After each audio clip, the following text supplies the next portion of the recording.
జీ5 app download చేసుకుని పూర్తి ఎపిసోడ్లని ఉచితంగా చూడండి. అవని నుంచి ఇంతసేపైనా కాల్ బ్యాక్ రాకపోవడం చాలా ఆశ్చర్యంగా ఉంది. అవని ఏదైనా ప్రాబ్లంలో ఉందా?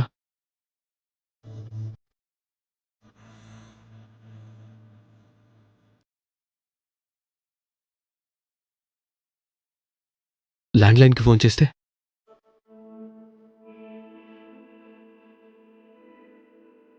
అవని లిఫ్ట్ చేస్తే పర్వాలేదు. ఇంకెవరు లిఫ్ట్ చేసినా అవని గురించి అడిగితే చెన్నై వెళ్ళి కూడా అవని కోసం ఆరాలేంటని అనుమానిస్తారు.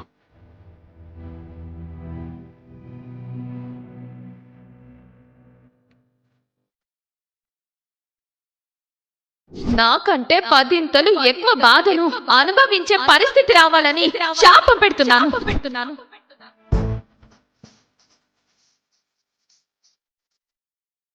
నేను నెక్లెస్ వేస్తాను. కాసేపు ఈ చైన్ తీసేయమ్మా.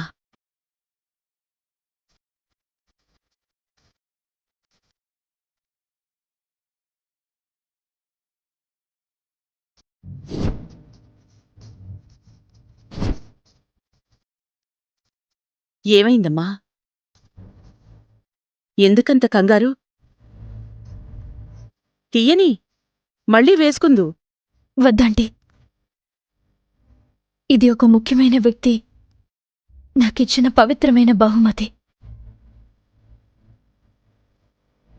దీంతో నా జీవితమే మారిపోయింది. నా ప్రాణం ఉన్నంత వరకు ఇది నా మెడలోనే ఉండాలి. ఆడపిల్ల తాళి గురించి ఎంత సెంటిమెంటుగా ఫీలవుతుందో నువ్వు ఈ బహుమతి గురించి అంతలా ఫీలవుతున్నావు అంటే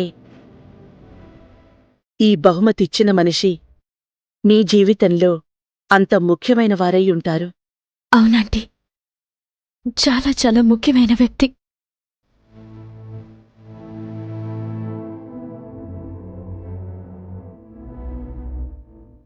అయితే తీయొద్దులే.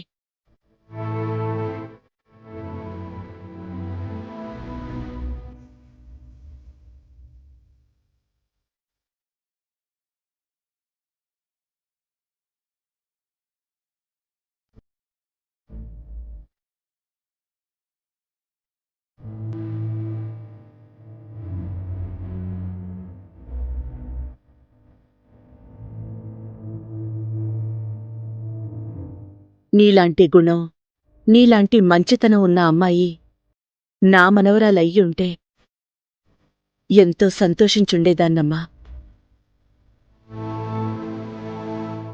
మనస్ఫూర్తిగా ఒప్పుకోవాల్సిందేంటి అంటే నీ వ్యక్తిత్వం నా కూతురిక్కాని, నా కోడలిక్కాని, మనవరాలిక్కాని రాలేదు. నీలాంటి అమ్మాయి నా ఇంటి చిన్న కోడలిగా రావాలమ్మా. నేను మీ చిన్న కోడల్ని అత్తయ్య. దేవుడు నా జీవితానికి ఒకవైపు అదృష్టాన్ని రాసి మరోవైపు దురదృష్టాన్ని రాశాడు.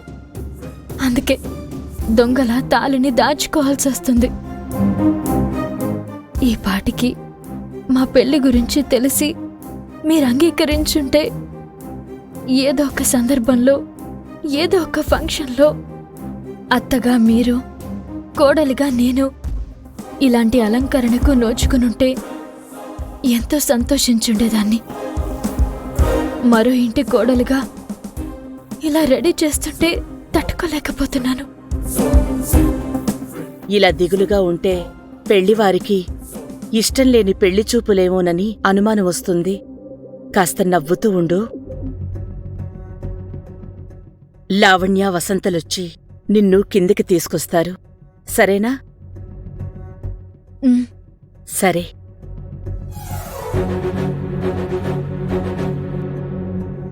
జీ5 యాప్ డౌన్లోడ్ చేసి అన్ని ఎపిసోడ్స్ పూర్తి ఉచితంగా చూడండి.